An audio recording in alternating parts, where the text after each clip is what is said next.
Hey guys, Romulos here, and it's about time for It's the End of the World by REM to start playing at 1.5 speed over terrible news clips, isn't it?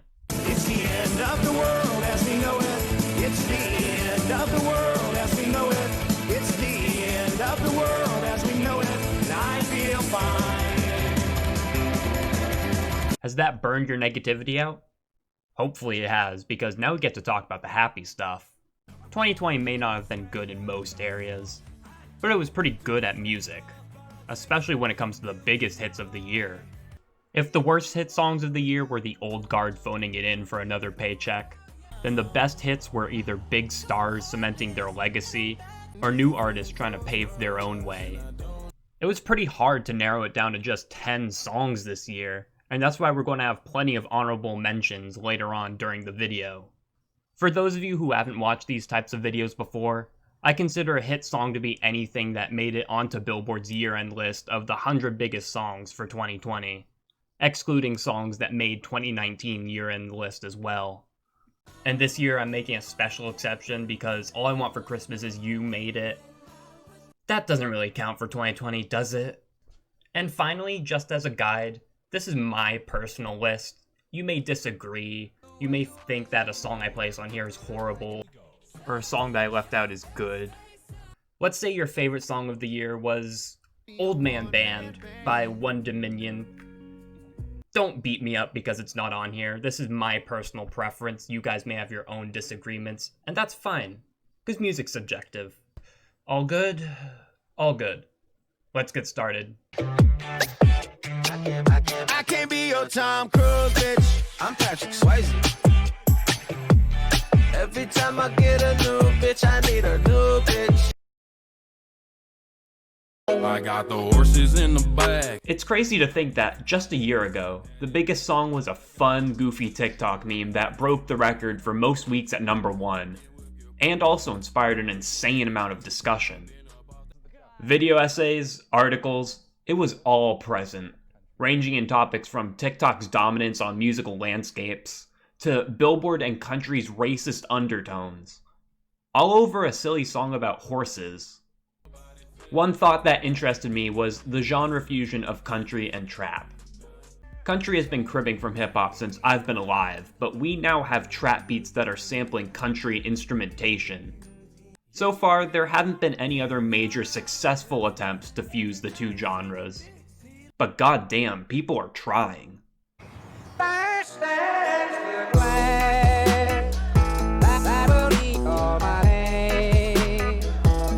My views on Sam Hunt have changed drastically since the start of the year, and that shouldn't be the case since he released a new album and it was one of the worst things imaginable. A year ago, I was in a hotel room in Phoenix, wondering if it's ever okay to lie. 'Cause I knew the truth would make you want to die. So I told you everything. You told me to have a good life. But unlike Luke Bryan or Jason Aldean, he clearly has a knack for writing good songs and has a good vocal performance to match. So I started to think that there has to be something missing to this guy. The thing that helped me be more sympathetic to him was watching this one performance he did live. Too many tricks that you're giving to me. I've got some women that's living off me. This is Sam Hunt covering Marvin's Room by Drake. Why is this guy making country? You look at his start as an NFL prospect, to making a song about his girl's ass, to his newest album literally being called South Side. What about this image says country? So I'm glad this is the path Sam Hunt is exploring, but more than the style he takes, I'm more happy about how this sounds. Because if I'm being honest, this song just fucking slaps. Old Town Road had a kick-ass 9 Inch Nails instrumentation, but Hard to Forget's sample is even better. The song sampled is an old country standard, There Stands the Glass by Webb Pierce. Now, the first time I heard this, I wasn't a fan of the pitched and sped up vocals being used like this. But pairing it with loud hip-hop drums and a southern country-style guitar creates a warm, light-hearted instrumentation that knocks you off your feet with how well it works. That playful atmosphere is definitely needed when the lyrics can seem kind of creepy. He's trying to get over this girl, but keeps seeing her all over their small town, so he assumes she's still into him. delusional. But there's enough context for me to defend this as self-aware with how stupid it all is. There's the fun beat from before, and that southern rollicking guitar comes back for pickups here, and they're similar to the ending of an old school cartoon used to diffuse the situation and set the whole thing up as just a cartoon.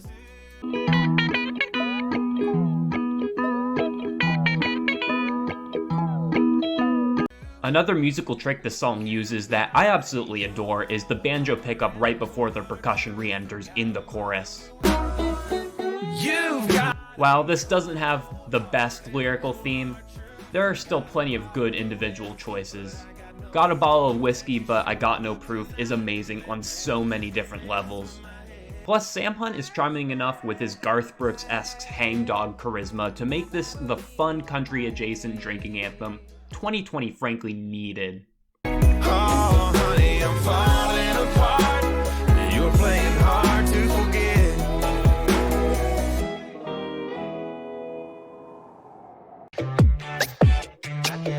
I can't be your Tom Cruise, bitch. I'm Patrick Swayze. Every time I get a new bitch, I need a new bitch. Did you guys know that there was a pandemic this year? I promise I'll only bring it up like 12 more times in this video. I know how tired y'all are of this, but it's still shocking to me that we are living through a fucking plague. It dictated just about the entire year, forcing me to move back home in the middle of a college semester. During the initial phase from March to about mid-May, I barely saw anyone, and in that loneliness, I binged so much television. Netflix was my life for those 2 months, and one of the most interesting series I binged was Hip Hop Evolution. It's a great deep dive into rap history, and opened my eyes to a lot of the different aspects of the genre, including brag rap. I've brought this point up a lot this year when talking about rap, but one of the core elements to the genre is the struggle of poverty and climbing your way from the bottom to the top. Many rappers have harsh upbringings that involve poor socioeconomic conditions, but through a combination of talent, perseverance, and a tiny bit of luck, they can go from the streets to a recording studio. In the documentary, the first episode was about how the art form started out as artists trying to flex on one another over disco beats. It's a good topic to rap about since it not only gives ethos and pathos to your unfortunate start, but it's also populist, giving hope to the person at home listening who thinks they one day may be able to upload a song to SoundCloud and all of their mundane problems in life will go away. I've talked about the co-opting of the grind and how sometimes artists will over-exaggerate their problems, which spits in the face of any artist who actually had a hard life. Drake is just the worst. He embodies the unrelatability of being rich, but doesn't have the payoff or humbleness of working hard in dire conditions to achieve success. But when done right, rap songs about your climb are so sweet. I put the new 4Gs on the G. I trap into the bloody bottoms is underneath. Cause all my niggas got it out the street. Roddy Ricch was the big breakout star of 2020. Having multiple singles off his massively successful debut album, all while being seeked out as a high-profile guest artist. There were 5 songs with Roddy Ricch on them that made the Billboard Year and Hot 100, and Ballin' is comfortably the best.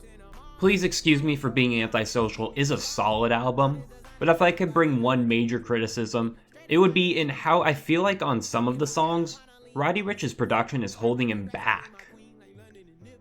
These lethargic, bass-heavy mixes with loud trap snares may work for Lil Durk or Gunna, but Roddy Ricch sounds best when he slips into a melodic flow that can switch up and stop in the blink of an eye. Roddy's flow on Ballin' is more like a polished version of Young Thug, and not in the bad way that drains him of any personality, the good way that makes his voice maddeningly catchy. But if I were going to talk about catchy, let's talk production. The song starts with a great sample from girl group 702's Get It Together.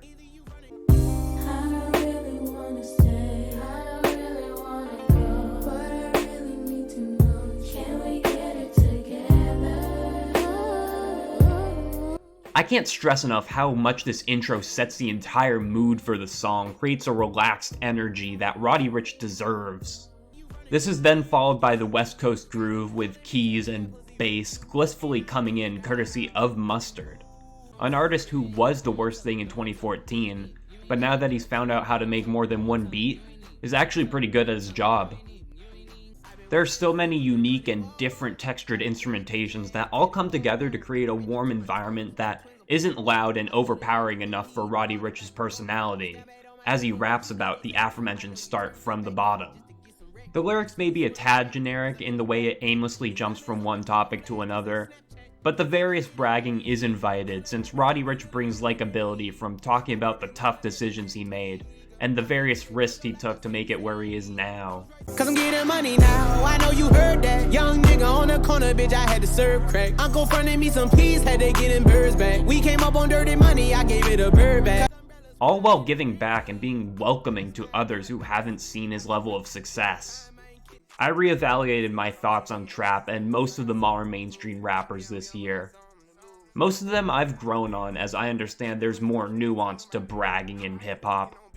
The documentary Evolution of Hip Hop was a major factor in helping inform me, but this song is a true example of what pure fun bragging about your hard work can be at its best. Yeah, yeah.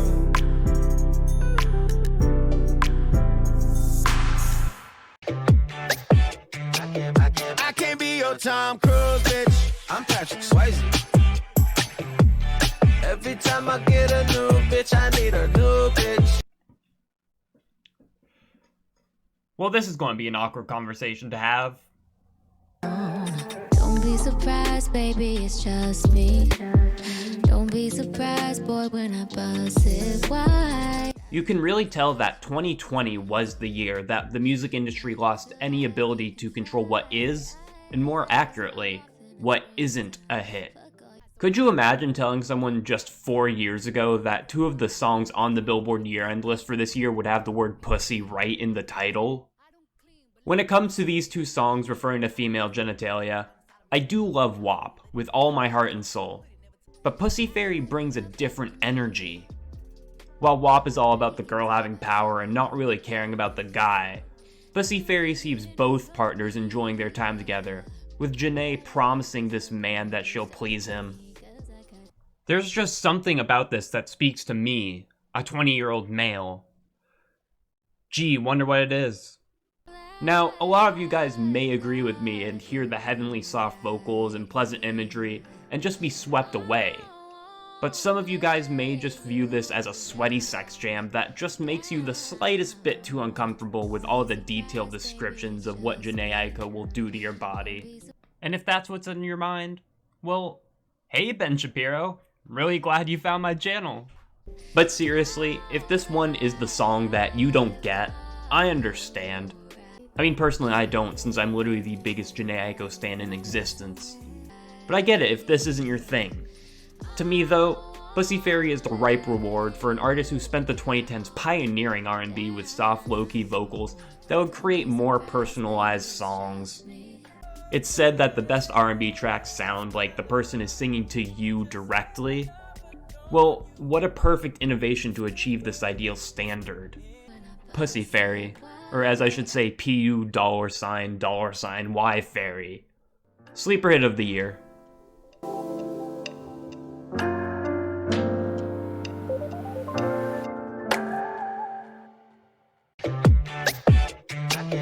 I can't be your Tom Cruise, bitch. I'm Patrick Swayze. Every time I get a new bitch, I need a new bitch. 2020 may have been a bad year, but in March, there was at least one good thing that did happen. Goes to... Okay, wait a minute. Billie Eilish! Billie Eilish. When we fall asleep, where do we go? Bad guy Billie Eilish. Billie Eilish, good. And you say, as long as I'm here, no one can hurt you. Billie Eilish is probably the artist that has the best mix of popularity and quality right now. Her pioneering of noir, bedroom pop, and macabre elements into her work has made her stand out, and ever since her father-seducing smash hit Bad Guy, she has had nothing but critical and commercial success, getting a #1 hit, a #1 album, and sweeping the 4 major categories at the Grammys, all in 1 year. This sudden universal attention has been nothing but good for Billie Eilish. That is, if you ignore the humongous wave of backlash. Yes, nothing in this world will ever be universally agreed upon because there will always be that edgy contrarian who attacks everything that's loved by everyone. In this case, the haters are coming out in force equal to the sea of praise. I couldn't begin to think what toll this would take on Billie's mental health, going from a nobody to the most beloved and hated musician on the planet, all in the course of about a year. But she seems to have thought about this a lot, manifesting in this song. Composition-wise, Everything I Wanted is a spare ballad that has brought in some slight macabre tones with the tapping percussion. Finneas is producing this song, so obviously there's the good-sounding reverb keys to accompany that percussion. As a sound, I still don't think this will top When the Party's Over. The tempo's slightly too fast here, and it's way more standard in its structure. But that's nitpicking. Like saying Obla Di Obla Da isn't as good as A Day in the Life. The sound isn't even the main part of the song. That would be the commentary provided in the lyrics. The song is about Billie Eilish reflecting on her rise to fame and the hate she has received along the way. One of the reasons Billie Eilish is so loved is because she is pretty honest and open about her feelings. To the point where she starts off the song by talking about a dream where she killed herself. Nobody cried. Nobody even noticed. I saw them standing right there. In this dream, no one cared about her passing, which is a pretty haunting thing for anyone. Wondering about what others truly think about us is a looming thought in the back of our minds. It's a relatable concept with a strong emotional depiction, made even better by the pre-chorus. But when I wake up, I see you with me, and you say, This is truly a transition. It brings the listener from the depressing suicide dream to the relieving chorus in which we get some sibling bonding. The chorus has lyrics from both Billie and her equally important brother Finneas that express love and compassion for one another, emphasizing that as long as they're together, both of them will be fine.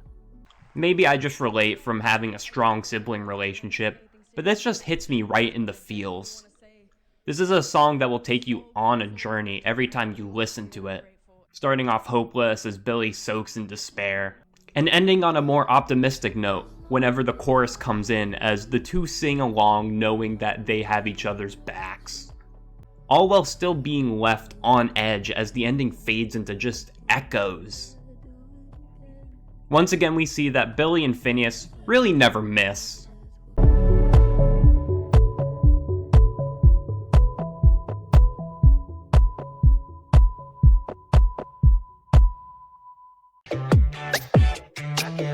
I can't be your Tom Cruise, bitch. I'm Patrick Swayze. Every time I get a new bitch, I need a new bitch.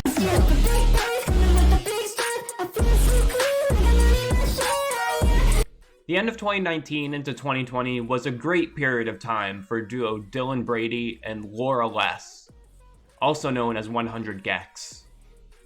Their debut album 1000 gecs has kind of a cult following in pockets of the internet, as they've become something of a meme. Their songs radiate swagger that could only come from an underground act. The opening line to their biggest song is literally this.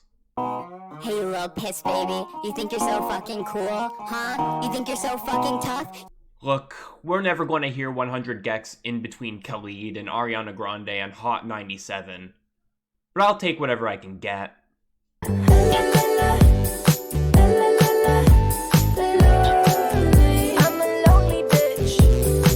For those of you watching who listen to 100 gecs, you may be appalled that I just compared this song to 100 gecs. And you'd be right to an extent. 100 gecs is abrasive, speaker-destroying hyperpop taken to the genre's limit, while Super Lonely is glossy new disco. But what they both share is the same Gen Z-esque nihilistic optimism.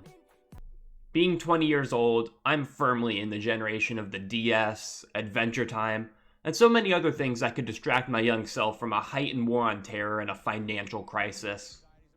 Most of the people in my generation know that life is pretty shitty, and it's only going to get worse from here. So if nothing's going to matter and we're all going to die, why not at least have some fun in the journey? Subject-wise, this song is a pretty standard post-breakup track about how miserable being single is. Benny describes this as recognizing that she's sad, but also kind of laughing at herself for being such a loser. Benet's delivery and singing is reinforcing this with the self-aware underplaying combined with more auto-tune than 90s Cher. Despite this, the song still feels energetic enough to not be a downer to listen to. That comes down to the aforementioned liquid disco guitars and a perfect amount of drums to keep the song moving, especially in this part. You're a bad thing. I know we're fucked up. She just got done saying how her ex was a mistake and then takes a second to scream in complete self-hatred, and then boom! Drum hits snap us back into the song. What a payoff. Best 2 seconds of pop all year. You don't get enough relatable moments in pop like the ones scattered throughout this song. I think we've all had a time when we were in the sad club in desperate need of a back rub. At this point, that's just probably my default state. I'd be remiss if I didn't bring up Gus Dapperton, the guest artist on this song. It did take me a bit to get used to his bridge, but I've come to love it. He's even more of a pathetic loser than Benet, with his further exaggerated whining and even heavier reliance on autotune. If the best party songs are ones where you feel like you're invited to the party, then the best pity party songs are the ones where you feel invited as well. And I do feel at home here. I've been lonely.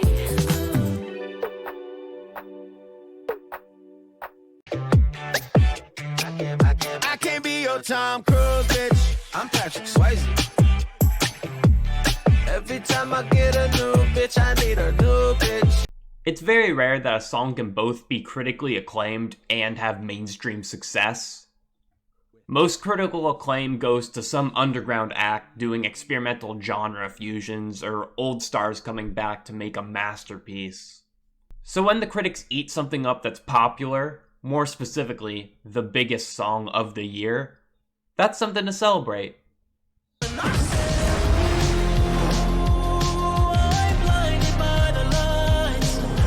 Let's start with the obvious. This is a massive throwback. The overwhelming trend of the pop scene in 2020 was 70s and 80s throwbacks, with one of the biggest pop albums of the year being called Future Nostalgia. There were plenty of variations in the styles being copied, however. Harry Styles had his Fleetwood Mac-esque soft rock. Miley Cyrus straight up remade Edge of 17 by Stevie Nicks, which, combined with the Ocean Spray TikTok, makes me realize that Fleetwood Mac had way more influence in 2020 pop culture than anyone's realized. Tangent aside, instead of taking inspiration from Fleetwood Mac and their various members, and despite the VMAs pigeonholing this as R&B, Blinding Lights is a mid-80s new wave song with the heavy usage of synthesizers. The main way you'll recognize them is in the melody that repeats throughout the song.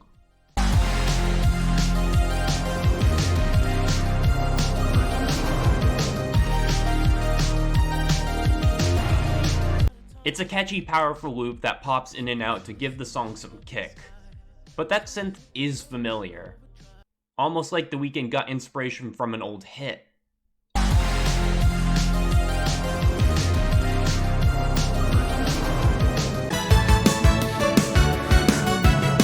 Yeah, it's clear that this song is a retread of a-ha's Take On Me, which is great because that's a new wave classic.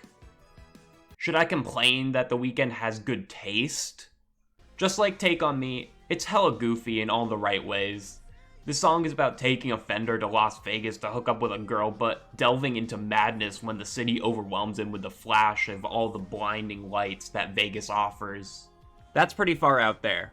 But backing this up is the slick, borderline theatrical polish of the sound that matches the Sin City imagery. The song opens up nicely with a cold, ominous faded alarm, which then allows a clean kick drum and the synth line from before to take over, setting the stage for The Weeknd to take this on a journey. The man got his start by being the guy to say, hey, this party shit is fucked up, and I love it. So any song from him is going to have some darker edges, this time being more implied than outright in the context. But Blinding Lights is also fun. The Weeknd takes his more melodramatic and over-exaggerated style and turns it on its head to be a glamorous thriller. The music video has him driving through the night, and yeah, this combination of fast-paced, high-energy, risky fun is perfect for a weekend night out on the town. It says a lot that this is the biggest song of the year and one of my favorites. I think I've listened to it like 100 times this year, either on streaming or just hearing it on the radio, and I never once even questioned if it was anything less than great. That level of replay value is immeasurable and should shine a light as to how amazing the song is. Good job, Abel. You've outdone yourself. Can't wait for you to sweep up the Grammys after your 0 nominations. No, I can't sleep until I feel your touch. I can't be your Tom Cruise, bitch. I'm Patrick Swayze. Every time I get a new bitch, I need a new bitch. So, in my first semester of college, before 2020 even started, the two girls in the dorm next to me had this Amazon Echo, and every time they had their friends over, which was almost every night, one of the girls would always yell at the Echo to play this one song. About 90% of the time, someone told it to stop about 10 seconds in, but for a couple of months, I had to hear this intro played over and over and over and over again, practically on loop.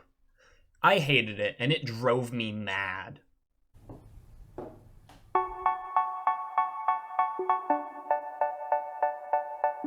You can probably chalk this entry up to Stockholm Syndrome. So they say, dance for me, dance for me, dance for me, oh. Australia, land of kangaroos, shoeys, and now, one of the biggest songs worldwide, Dance Monkey, by a breakout sensation who probably got their name from an indie band name generator, Tones and I. I checked out her other work, and one thing that was pretty immediate was how bad her voice is. I thought Miley Cyrus's new voice was raspy, but Tones sounds like she smokes 4 packs a day. Dance Monkey turns this weakness into a strength by making the song about Tones' anger towards common folk. Tony used to be a street performer, getting by on scraps. This pressure of having to get people's attention in order to survive resulted in a lot of pent-up rage, making the howling vocals all the more rewarding.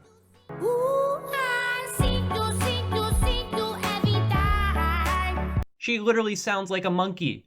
What's not to love? This song also has hooks for days. The piano loop is maddeningly catchy, but there's also the nice groove that comes in on the pre-chorus. It kinda reminds me of Bad Guy by Billie Eilish, a song that I severely underrated, and is also another indie pop song that has insane attention to detail in the production, and has a killer bass line to boot.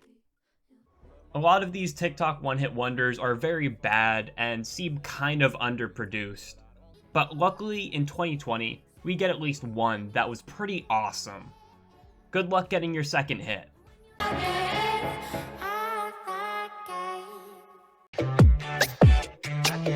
I can't be your Tom Cruise, bitch. I'm Patrick Swayze.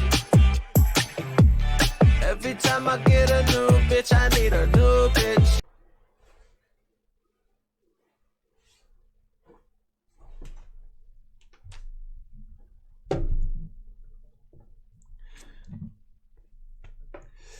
Sorry about the weird introduction. You see, I'm so tired from last night. There's so many people over. A lot of women. It was so much fun. You know, there are a lot of whores in this house. There are a lot of whores in this house. We're talking about WAP, guys. I said certified free, 7 days a week.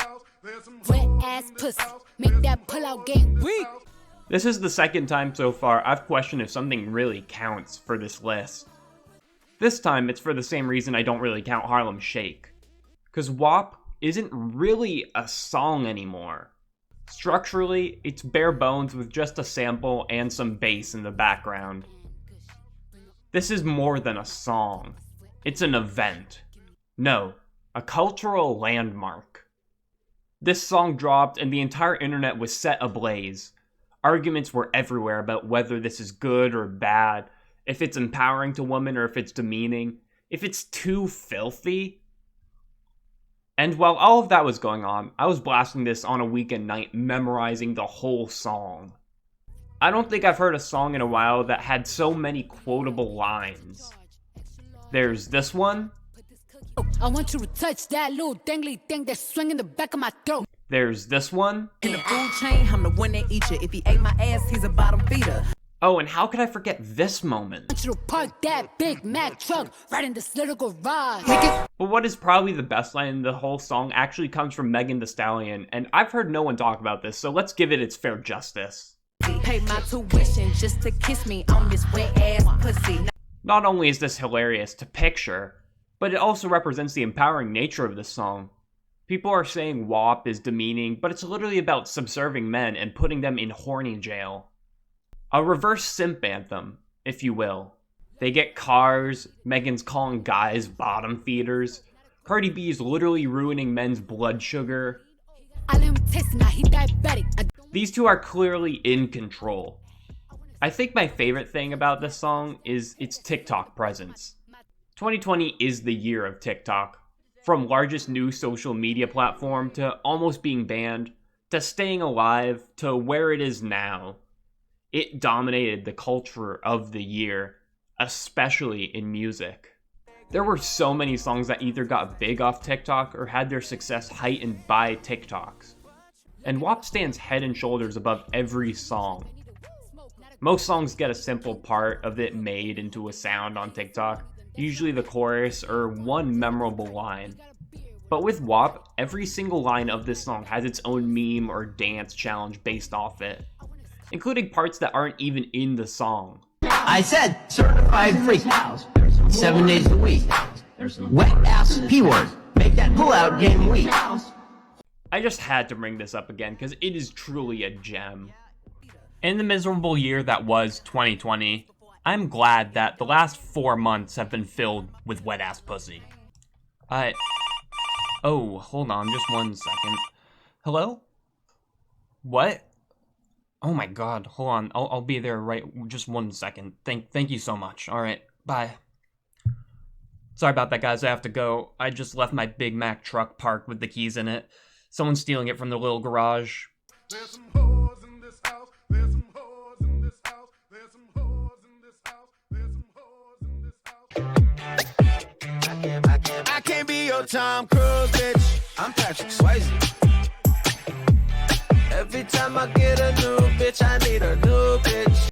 This semester, I decided to take Canadian Studies for an easy humanities credit. And since I really don't have any other application for it, I'm going to tell you an interesting part of Canadian history right here. In 1951, there was this commission called the Macy Report that predicted how American dominance over the world as they rebuilt Western Europe and parts of Asia would lead to them having a cultural monopoly over the world. And this would quickly eradicate America's northern counterpart from having any distinct cultural characteristics. This fueled a lot of pro-Canada sentiment and led to a lot of changes in order to protect their identity. But in the 21st century, the slow fall of the American Empire, combined with the rapid rise of streaming services, has allowed for a diversification of music, movies, art, and culture across the world. Now, this is objectively a good thing, since it gives foreign acts a chance to grow to be the biggest stars in the world. And I do mean biggest. Quite literally.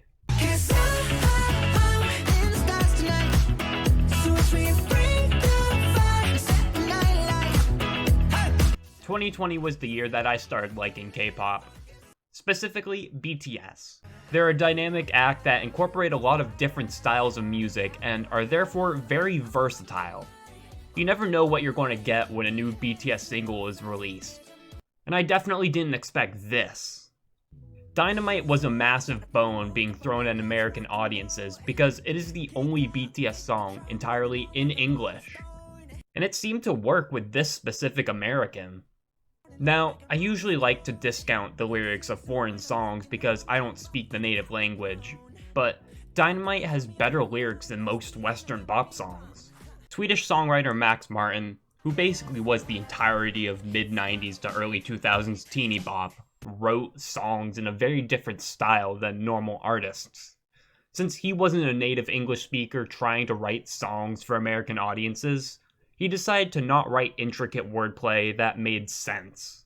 Growing up, acts like Elton John and the Beatles, who are some of the best writers in human history, sounded like gibberish to him. So instead, he chose words he thought would sound cool and fit the mood. That's why certain parts of songs, like the chorus to I Want It That Way by the Backstreet Boys, can be a lyrical disaster, yet also be one of the most impactful moments in musical history. Something similar is happening with Dynamite. When you look at the micro, the individual lyrics, it's kinda weird. Shining through the city with a little funk and soul. Life is sweet as honey, yeah, this beat cha-ching like money. Those shouldn't work. But the feel of an open, happy party where nothing's going wrong is created through the cute imagery provided. Shoes on, get up in the morning, cup of milk, let's rock and roll. Drinking a cup of milk and playing ping pong. This is adorable as fuck. This truly is a 90s Max Martin pop song, in the best way possible. It even has a key change at the end.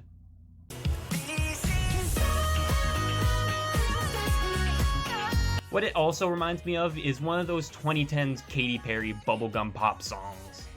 The disco tinges, the feel of a never-ending party, made even better by the incredible trumpet breakdown on the bridge.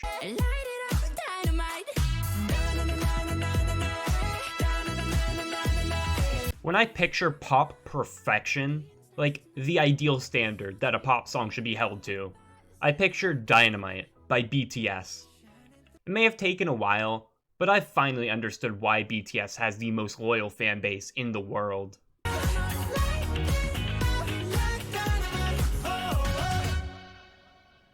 So what's going to be number one? Good question. But before we get to that answer, let's look at some honorable mentions that didn't quite make the cut. So say I'm in middle of the road, not much to show, underachieving, average Joe. A simple song about finding the positives in mediocrity. I can relate. Heart been broke so many times, I don't know what to believe. This dude is just so fascinating. He's got the complex flow switch-ups of Roddy Ricch, but with the voice of an angel. Imagine if Girl of My Dreams made the year end, that would have been like top 5.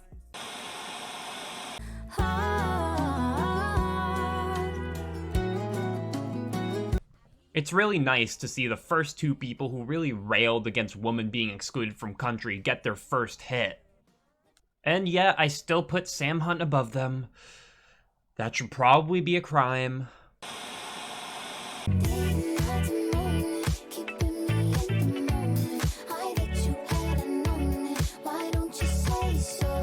This song has shrunk on me since I first heard it, probably because Dynamite fills the same disco niche. But Doja Cat is still a really good performer both when it comes to singing and her personality on the rap bridge. The most interesting part about this song is that it was made without a producer. That's a pretty neat thing to have, just literally no producer for the song. That's impressive. I'm emotionally scarred, that ain't even your fault, but don't listen to them haters trying to figure you it's all. Surprise, Lil Baby is one of the rappers I started getting in 2020. Back in 2018, I heard Yes Indeed, that was my first impression of him, and let's just say, it didn't leave a good mark. I then quickly realized that he's one of those rappers where he'll just match the energy of whatever beat you give him. Something low energy and sedate, he'll be pretty boring and unremarkable. But you've got something with tension, some energy, a fast tempo. That's where he starts to shine.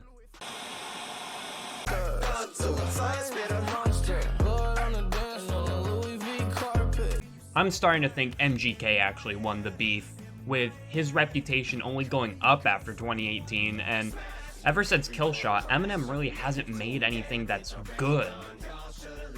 With this exception. Because Eminem, he can't do a lot of things right now, but one thing he can make is an amazing hype anthem. Because I make bands a night called getting cheese a cakewalk. Cheesecake! Have you ever met a real nigga rock star? This ain't no guitar, bitch, this a clock. DaBaby has a lot of good songs that I enjoy, but I find that his great songs are usually the ones that are more serious and introspective. The dude's never going to top Intro, I've just accepted that. But it's nice to see that he's trying.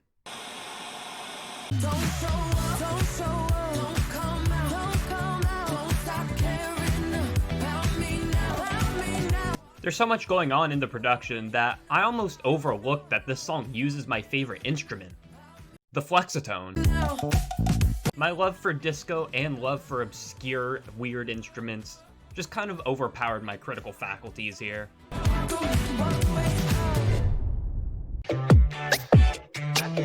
I can't be your Tom Cruise, bitch. I'm Patrick Swayze. Every time I get a new bitch, I need a new bitch. Wait a minute, didn't I just say that Dynamite by BTS is pop perfection? Well, what could possibly be a better pop song than that? Honestly, probably nothing.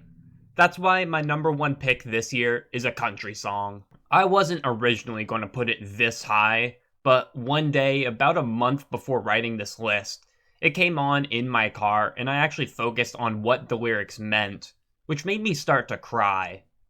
Very few songs have the ability to do just that, and I never thought it would come from this artist. With Kane Brown pulling a Taylor Swift as he pivots into pop, country music is currently a two-person race for the throne between Morgan Wallen and Luke Combs. And after hearing this song, I'm 100% on board with Team Luke, because this is his best song ever. Just cause I'm leaving, it don't mean it. I won't be right by your side. One thing that Luke Combs has to distinguish himself is his fondness of traditional country. Little known secret is that before the age of about 9 to 11, the only music I really listened to was country. And this is 2000s country, before the frat bros, in a time where people still told stories. Even though I'm leaving harkens back to country's natural ability to create a short, yet effective story that contains a heartwarming message. The song starts us off with a father tucking his young son into bed. Not the first for country. The death shot at bedtime later that night, turning on my son Scooby-Doo nightlight. I swear, this genre is good. Unlike that cornball mess, this takes a serious tone and has a great 3-stage progression. It starts off like a normal country song with the son not wanting his dad to leave his room because there's monsters under his bed, with the father telling him that he shouldn't be afraid because despite not being in the room, he will always be there for him to get those pesky bed monsters. The second verse gives us an image of an older son who's going off to join the military. Despite acting tough, he feels nervous about being sent overseas because he won't have his old reliable dad to help him when things get rough. His dad says that despite being an entire world away from him, he will always be right there, just watching over him. Then we end our journey in the bridge where the father is lying in a hospital bed, ready to die. The son, now a successful adult, is breaking down in tears because his father will no longer be right by his side for the rest of his life. The father then comes out for his last piece of advice on the final chorus, the thing he's always said all along. Even though he isn't always physically there, he will always be watching over his precious little son. The thing that makes this already beautiful writing excel is how it makes multiple meanings from the title. Even though I'm leaving, I ain't going nowhere goes from a cute little phrase to calm the anxious child, to the son, who is having second thoughts about serving in the military, to the extreme subject of a son losing his father. Country is corny, but its best extent of this feature is turning into an emotional resonance no other genre can really match. The part where I cried was at the bridge when Luke Combs sounds so sad that his father's going to pass away. Then the music stops, only to build up to a triumphant speech about the strength of a father-son bond. It's just so sweet. The song's awesome lyrics are matched by an amazingly rich sound. Luke Combs himself is a great fit. His more rugged, gravelly voice can carry weight and power that the polished Nashville stars of today don't have. What's possibly even more impressive is the backup singer on the chorus. Just close your eyes and say a prayer. It's okay, boy, I ain't scared, I won't be here. The faint shrieks when he says he's not scared implies that maybe the father truly is scared about his own death, having to face this problem himself. Yet he also has to put on a front in order to make sure his son can remain calm. That's a real father moment you can't just tell with words. And if you didn't think that was enough, there's a mandolin solo.